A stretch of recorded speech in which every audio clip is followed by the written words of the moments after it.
Louvado seja o nome de Jesus. Chegamos, amados, ao capítulo 10 do livro de Hebreus. Este capítulo que provavelmente eu ministrarei em duas partes. Provavelmente, né? Não só porque ele tem 39 versículos, mas pela vastidão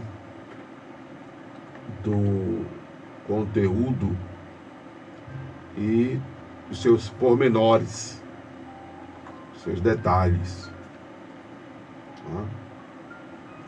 Porque nesse capítulo 10 nós temos exatamente uma descrição de como era feito o ritual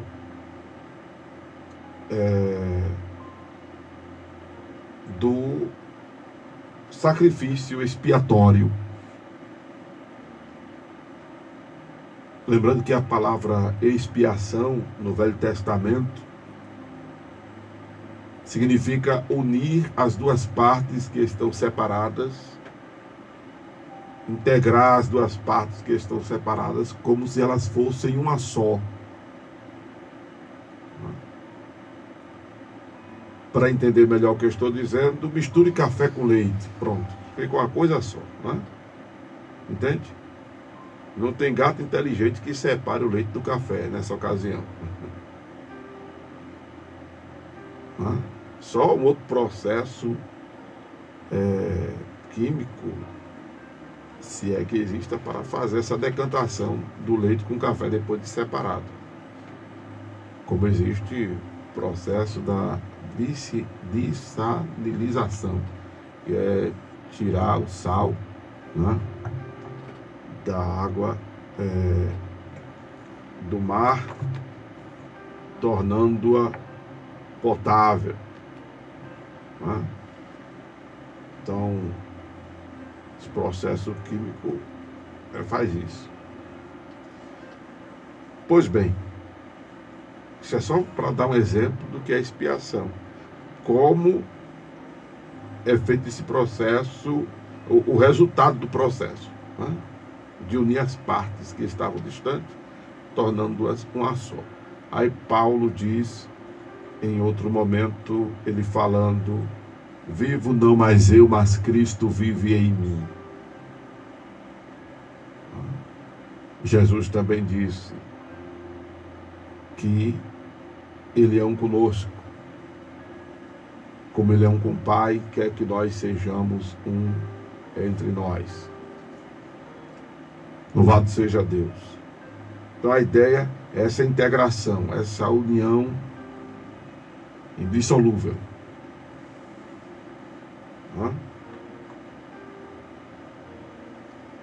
A ideia de expiação é essa no Velho Testamento.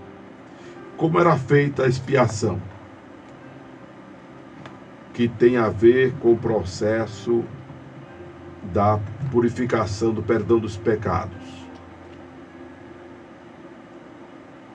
Basicamente, o ritual do holocausto começava quando o israelita entrava no pátio do tabernáculo puxando o seu animal para oferecê-lo ao Senhor. Levítico pontua para nós que o animal era levado à porta da tenda da congregação. A tenda da congregação era um dos nomes dados ao tabernáculo. Eu pontuei em abordagens anteriores que tinham aproximadamente 5 nomes. Né?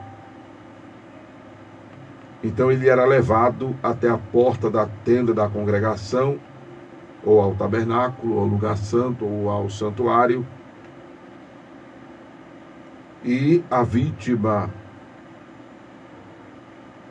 era apresentada perante o Senhor, chamado no Velho Testamento como Jeová. Jeová significa aquele que era, que é e que sempre será. O nome Jeová é um indicativo a eternidade do Senhor. Não é? O fato de Deus ser eterno, Ele é o primeiro, Ele é o último. É também um indicativo à sua imutabilidade, desde que significa aquele que era, que é e que sempre será. Jeová é um dos nomes dado a Deus no Velho Testamento. Amém? Louvado seja o nome de Jesus. Então, este animal, que era a vítima, porque era ele quem seria sacrificado, era apresentado ao Senhor. E aí começava o cerimonial do holocausto. O ofertante, ele tinha que fazer a declaração do que o impelira a ir perante o Senhor nessa ocasião, porque não só havia a oferta de holocausto, havia outras ofertas, não é? Havia ofertas de gratidão, havia ofertas tidas como voluntárias, havia as ofertas pela culpa, havia vários movimentos de oferta, cada uma com um significado, cada uma com a motivação, cada uma com um propósito. A da expiação tinha esse movimento. O ofertante chegava com o seu animal à porta do tabernáculo, dizendo o motivo de ter ido até o tabernáculo na ocasião. E essa oferta era a mais sublime. Por quê? Porque apontava para o perdão do pecado do ofertante, para a expiação do pecado da vida do ofertante. Não é? E o perdão dos pecados é tudo. Amém? A importância do perdão dos pecados é tudo. Lembro-me quando Jesus estava em Cafarnaum e 4 homens observaram o paralítico, eram amigos dele, pegaram o paralítico, levaram até a casa onde Jesus estava ensinando a palavra de Deus. E os evangelistas narram que havia uma multidão, eram tantas pessoas que não podiam passar pela porta, e subiram ao telhado daquela casa onde Jesus estava e desceram o paralítico no ponto correspondente em que estava Jesus. Quando desceram o paralítico, Jesus olha para o paralítico, porque os amigos queriam que o paralítico fosse curado. Aí Jesus olha para os amigos do paralítico também e diz ao paralítico: filho, perdoados estão os teus pecados. Os homens levaram aquele homem ali para ele ser curado da paralisia, mas Jesus cuidou de logo perdoar os seus pecados. E aí continua, e a gente vai ver a importância disso, não é? Adiante. Porque quando Jesus diz isso, os fariseus, escribas, estavam dentro da casa, em seus corações, em suas mentes. Tenho pontuado sempre aqui que o coração, segundo a anatomia de Jesus, está na cabeça. Eles disseram: quem é este que diz blasfêmia? Só quem pode perdoar pecado é Deus. Aí Jesus diz: por que arrazoais em vossos corações? Dizendo isso,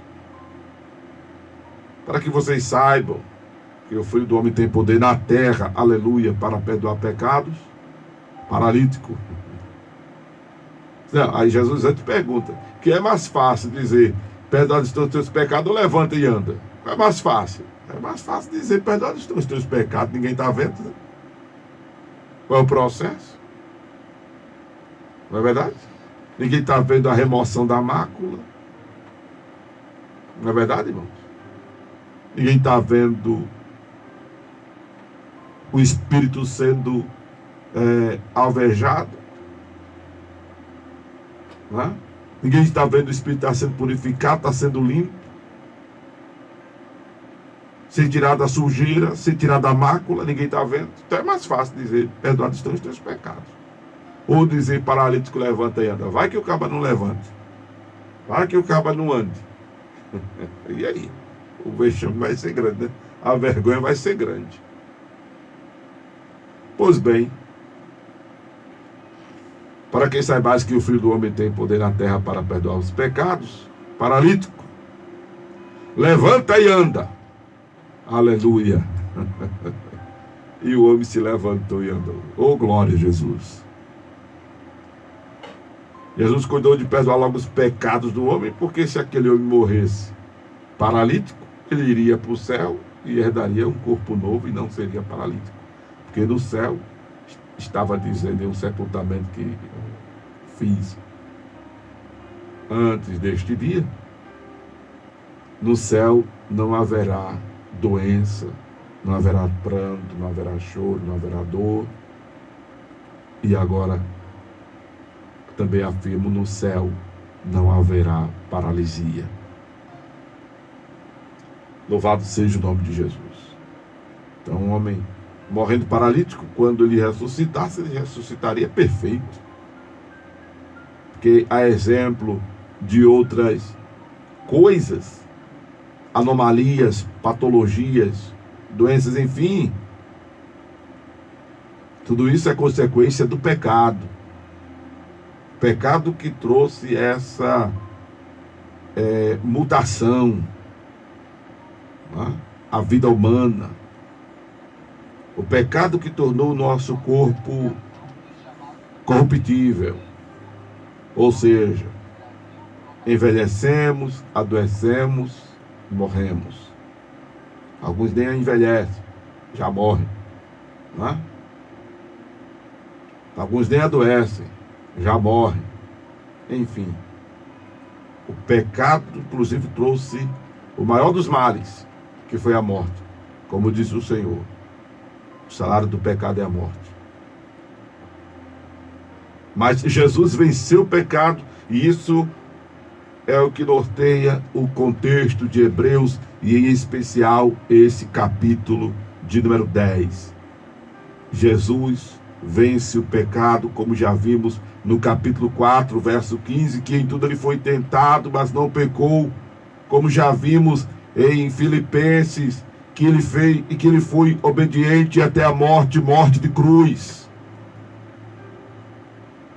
Como já vimos em Coríntios, ele venceu a morte e disse: onde está a morte, o teu aguilhão? Aleluia. Como temos visto nos evangelhos, que ao terceiro dia ele, Jesus Cristo, ressuscitou.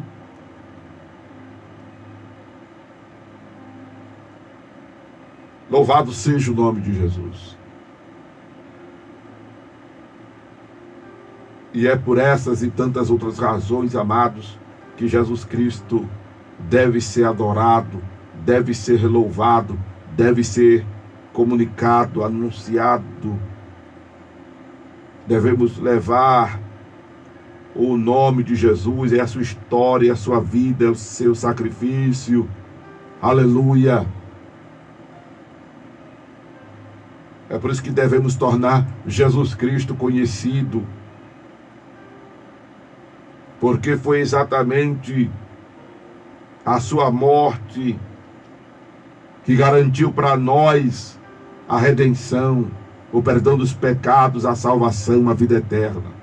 Se Jesus não tivesse morrido, não haveria perdão de pecados. Se Jesus não tivesse morrido, não haveria salvação. Não teria esse negócio de nome escrito no livro da vida, não teria esse negócio do Espírito Santo habitando em nós. Se Jesus não tivesse morrido e ressuscitado, não teria cura para as enfermidades.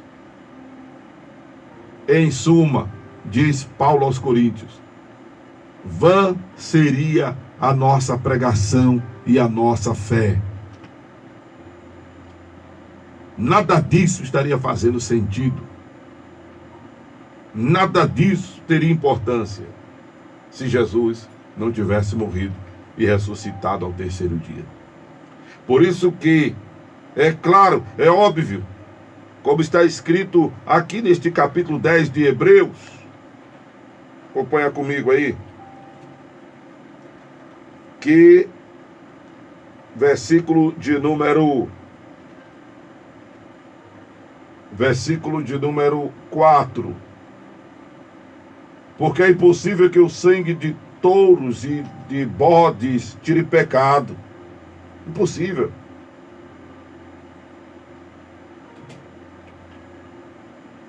Essas coisas, no versículo 1 diz, eram sombra dos bens futuros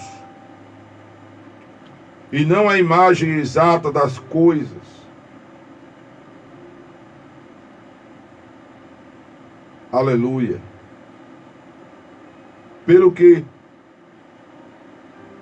os sacrifícios que continuamente se oferecem cada ano pode aperfeiçoar os que a eles se chegam.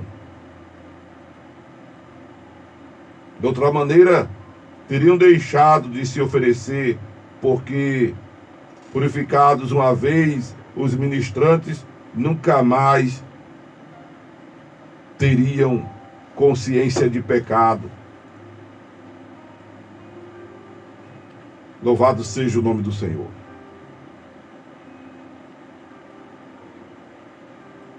Em outro momento, ainda diz o escritor aos Hebreus,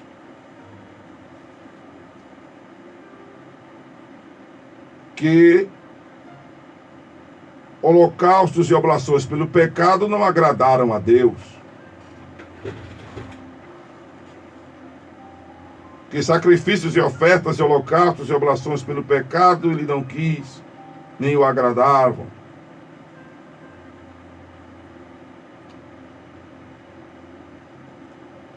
Mas Jesus Cristo, em se referindo a ele, diz o escritor aos Hebreus, pelo que entrando no mundo diz, sacrifício e oferta não quiseste, mas corpo me preparaste. Eu estou lendo assim este capítulo 10, porque eu tenho batido nessa tecla em todos esses capítulos anteriores. É como se eu estivesse fazendo desses primeiros versículos uma revisão, não é?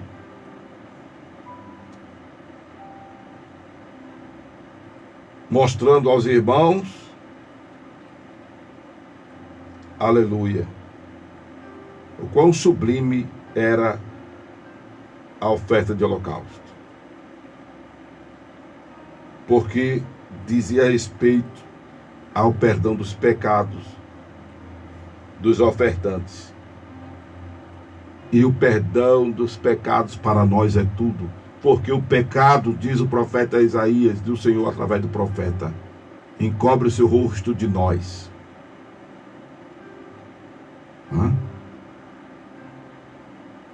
O salário do pecado é a morte, mas o dom gratuito de Deus é a vida eterna. O pecado faz separação entre nós e o nosso Deus, diz a Escritura Sagrada. O pecado atrai maldição. Por isso que pecado não deve ter outro nome. Pecado deve ser chamado de pecado. E precisamos entender que pecado é coisa grave, que pecado é algo mortal, que pecado é algo que aborrece Deus. E eu sempre gosto de pontuar que não existe pecadinho, nem pecadão. Existe classes de pecado, classificação, como o pecado, até tem um orado sempre, omissioso, que é aquilo que a gente sabe que deve fazer de certo e não faz. A gente se omite. O pecado comissioso, que são aquelas coisas que a gente acha que não é pecado, sendo pecado. Por isso que é também chamado pecado oculto.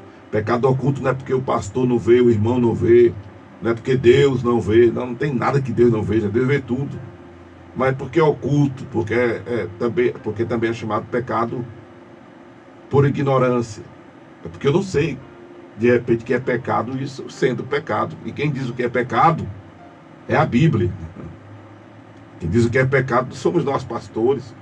Não é a denominação, não é a convenção, não é o sínodo, não é o conselho, não é a conferência, não é o simpósio. Quem diz o que é pecado não são os concílios que já houveram. O mais importante para nós, o de Jerusalém, em Atos dos Apóstolos, capítulo 15, não são os concílios. Quem diz o que é pecado é a Escritura Sagrada, o instrumento aferidor da verdade. João 17:17, a tua palavra é a verdade. E não adianta o pastor, a denominação, dizer que não é se a Bíblia diz que é. Então, como não adianta dizer que é se a Bíblia diz que não é. Por isso que é importante procurar conhecer a Escritura Sagrada. Leia a Escritura Sagrada. Pecado, etimologicamente, é definido como errar o alvo. E qual é o alvo? O alvo é procurar agradar a Deus. Quando não se agrada a Deus, pecou. Pronto. E para saber o que agrada a Deus, precisamos conhecer a sua palavra. Amém, amados? Porque o que diz que é pecado não é a constituição de um país, não é a fala de um governante. Quem diz o que é pecado é a Escritura Sagrada. Louvado seja Deus. Pois bem, era das ofertas a mais sublime holocausto. E aí o ofertante queria ofertar esse animal como sinal da sua própria vida. E aí ele iria fazer o seguinte: uma vez que esse animal representava a sua própria vida. Claro, uma coisa é o sangue de animal, outra coisa é o sangue humano. O sangue de animal tem um valor, o sangue de humano tem outro valor. Por isso que o escritor aos Hebreus é bem claro em dizer que o sangue de animal não poderia jamais remir, purificar um ser humano. Jamais. Conforme vimos já aqui nos primeiros versículos desse capítulo 10.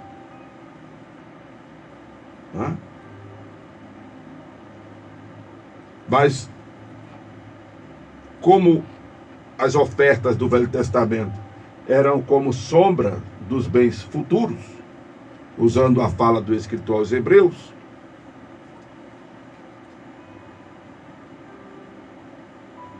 o ofertante declarava para o sacerdote, o qual conduziria a cerimônia. E aí o ofertante colocava a mão sobre a cabeça do animal, que era a oferta. Esse ato de impor as mãos fazia com que houvesse uma identificação com a vítima, que era o animal. E essa imposição de mãos era como se o ofertante estivesse transferindo simbolicamente a sua vida, as suas aspirações, bem como os seus pecados, porque com a imposição das mãos, era acompanhada uma confissão, o que também ocorria em outras ocasiões. Isso tudo você vê no livro de Levítico. E aí, aquele animal agora representava a pessoa que estava o ofertando.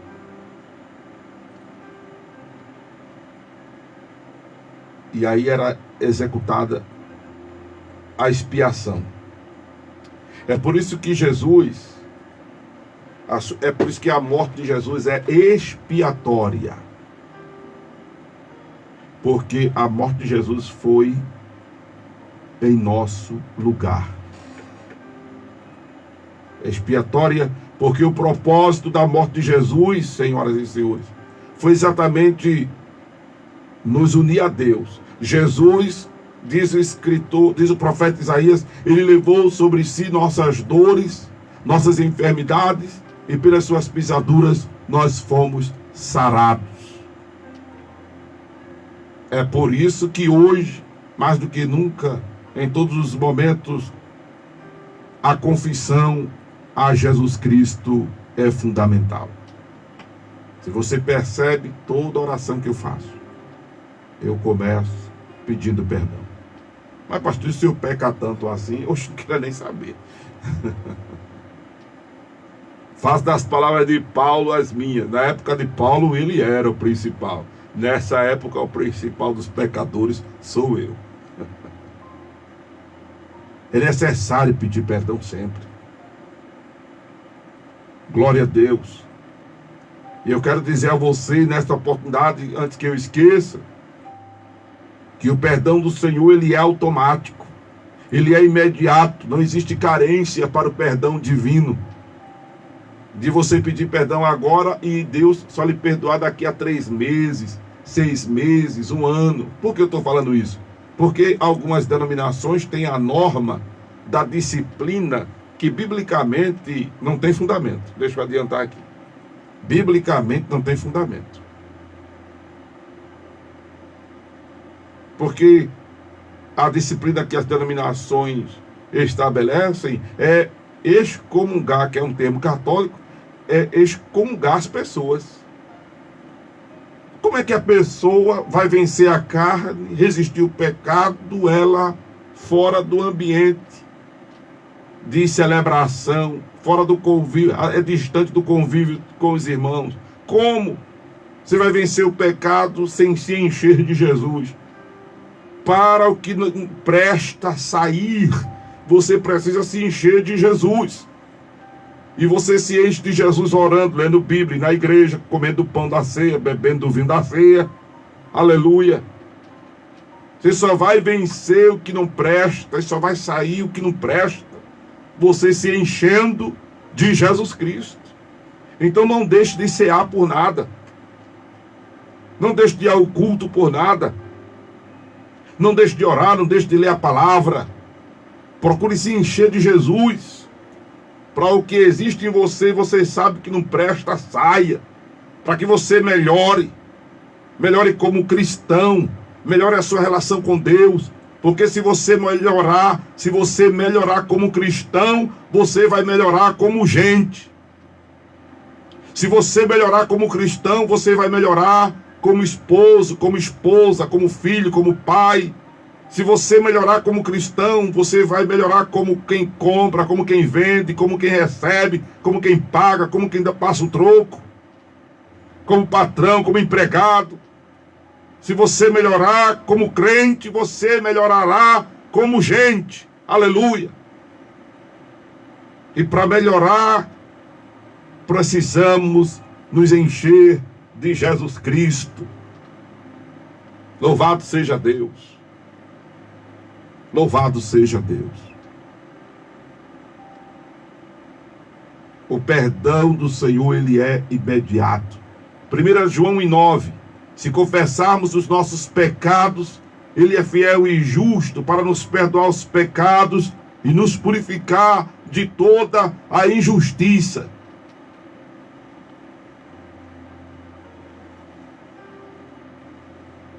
Louvado seja o nome de Jesus.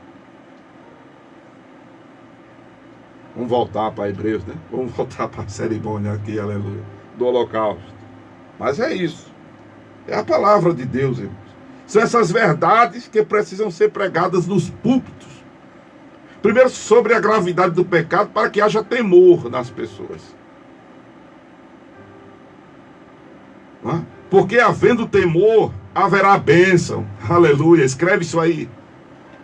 Havendo temor, haverá bênção. Amém? Havendo temor, haverá bênção. Não que as bênçãos sejam meritórias, mas se nós, sendo infiéis, somos abençoados, imagine se nós formos fiéis. Pensa comigo isso. A Bíblia nos dá a lição disso, mas pensa só comigo isso. A coerência da coisa. Em Deuteronômio diz que se ouvirmos a voz do Senhor e não nos desviarmos nem para a direita nem para a esquerda, as bênçãos nos alcançarão. O Senhor disse a Josué que se ele atentasse para fazer conforme está escrito, ele seria conduzido prudentemente por onde quer que ele andasse, e faria prosperar o seu caminho. São só exemplos de que, se nós cuidarmos de agradar a Deus, seremos mais abençoados do que já somos. Entende, amados? Que se houver temor, haverá bênção. Aleluia. Porque o pessoal está atrás da bênção. Fazer o que aqui? Eu vim atrás da bênção. Irmão, se você andar em temor, a bênção vai lhe alcançar até debaixo da cama. Já ouviu da música A Véia debaixo da cama? Pronto. A bênção vai lhe alcançar debaixo da cama. Aleluia. A bênção vai lhe alcançar onde você estiver. Agora é importante prestar atenção para não entender errado, né? Como uma vez os irmãos que eu pastoreava congregando entenderam errado. Eu disse assim: irmão, para ser abençoado não precisa vir ao templo. No dia não veio quase ninguém. Olha só a graça, né? Porque para ser abençoado, você vai ser abençoado onde você estiver. Você está sendo abençoado agora ouvindo a rádio em casa, ouvindo a rádio no trabalho, assistindo essa live, assistindo este vídeo. O congregar é importante, primeiro porque é um princípio bíblico. Hebreus 10 e 25. Congregar é bíblico. Por isso que nós chamamos você para os cultos, para as celebrações, para o ajuntamento, para que inclusive seja possível a oração com imposição de mãos, para que seja possível a unção com óleo, para que na ceia você possa estar junto para poder comer o pão uma vez sagrado e beber do suco da uva uma vez sagrado, porque não tem como fazer isso, lhe dar o que eu estou consagrando aqui virtualmente, não tem como. Então, congregar é importante, o presencial, a celebração em loco é importante por causa, inclusive, desse calor humano e tantos outros princípios que são instituídos por Deus em sua palavra. É importante entender que os princípios da palavra obedecido atrai bênçãos, como os princípios da palavra transgredido atrai maldição. A gente aprende isso lendo o livro de Jó, o que eu considero o livro dos mais teológicos do Velho Testamento. É lendo Jó que eu aprendi isso. Inclusive foi fazendo as minhas abordagens de Jó aqui na Rádio Tamandaré, na minha primeira edição, em meados de 2001 a 2007. Louvado seja o nome de Jesus.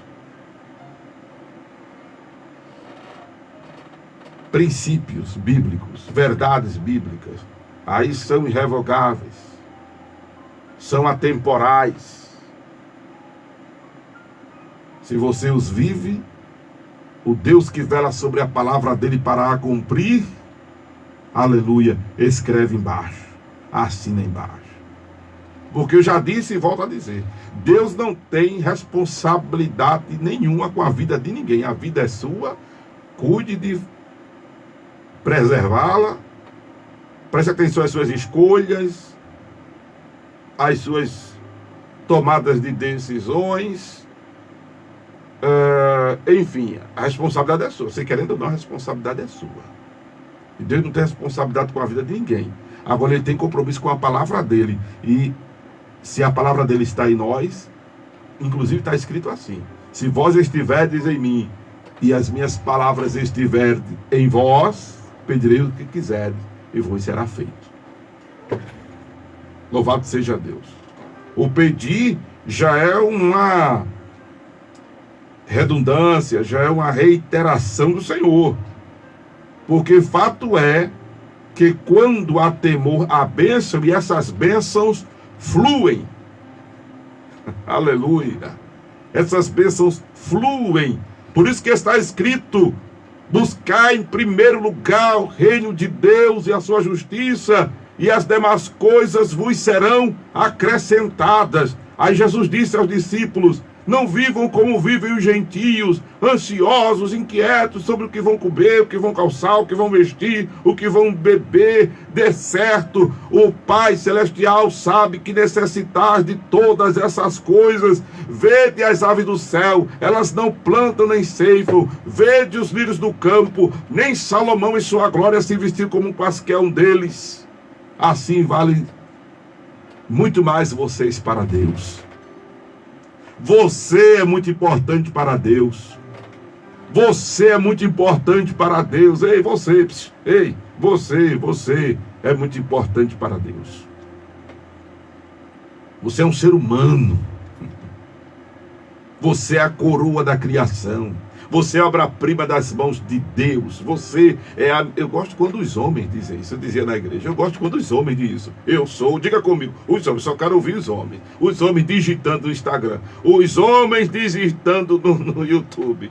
Os homens digitando no Facebook. Depois eu quero ouvir um áudio dos homens. Eu sou a menina. Eu não quero dizer isso. Dos olhos de Deus. Porque não existe menino dos olhos, existe menina dos olhos. Amém? Eu fazia os varões da igreja todo dia. Eu sou a menina dos olhos de Deus. Você, a menina dos olhos. Preste atenção, tá com o olho aberto aí? Tenta tocar no olho. Nem consegue. Porque é os cílios, o nome disso aqui? É que eu confundo o cílio com o sobrancelho. O nome disso aqui é cílio, né? Os cílios servem de proteção para nada entrar no teu olho. Entende? Olha a sensibilidade como é grande, ó. Entende? Imagine chegar lá, na íris. Então, assim, aleluia, muito mais excelente do que isto, né? De que esta sensibilidade, Deus cuida de nós. Oh, aleluia, aleluia, aleluia. Perceba o cuidado de Deus por você, meu amigo, minha amiga, meu irmão ouvinte. Você é importante para Deus. Pode ninguém dar nada por você, pode ninguém reconhecer o seu valor, mas você é importante para Deus. Amém? Levante a sua cabeça. Perceba que você tem valor para Deus. Louvado seja o nome do Senhor, por todas essas razões que acabei de dizer. E para terminar essa abordagem, eu disse que Hebreus 10 ia ser em duas partes. Não é? Por causa do nosso tempo, vou parando aqui. Mas eu quero exatamente terminar com essa inspiração que está vindo ao coração. Que você pare de estar ferindo o amor de Deus por adversidades, por desacertos que estão acontecendo em sua vida. Pare em nome de Jesus. Primeiro porque a palavra de Deus diz que Deus amou o mundo de tal maneira que deu seu Filho unigênito para que todo aquele que nele crê não pereça, mas tenha vida eterna. E em primeiro, você diz, mas o senhor disse que era em primeiro nesse instante, agora era para ser em segundo. Não, é em primeiro ainda. Porque não tem como eu falar tudo de uma vez só. Diz a Escritura que Deus prova o seu amor para conosco, em que Cristo Jesus morreu por nós, sendo nós pecadores. Jesus ama você. Amém? Volto a falar do capítulo 10 na próxima abordagem, continuando a explicação sobre a oferta do holocausto, que era este ritual da expiação no Velho Testamento, que não servia, conforme, se não leu, leia o capítulo 10, não servia para apagar os pecados dos homens, era como sombra das coisas futuras. Mas Jesus Cristo, aleluia, que é o nosso sacrifício, Jesus que se fez sacrifício por nós, eu já disse em outras abordagens, foi o nosso bode expiatório por causa disso aqui, tá entendendo? Por causa dessa narrativa que eu estou explicando aqui para vocês, de levar sobre si os nossos pecados. Jesus, aleluia, vivencia isso, porque um é o valor do sangue de animal, outro é o valor do sangue humano. E o sangue de bode, como vimos aqui nos versículos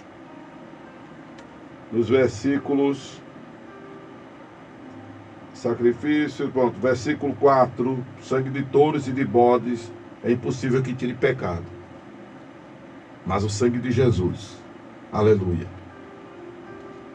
nos purifica de todo pecado. Amém? Então teremos a segunda parte de Hebreus capítulo 10. Se esta palavra não lhe impactou, não lhe exortou, não lhe edificou, foi a voz de Amaro Corrêa. Mas se ela fez tudo isso, se esta palavra lhe exortou, lhe consolou, lhe edificou, o que você ouviu foi a voz de Deus, a voz do divino. Momento de oração.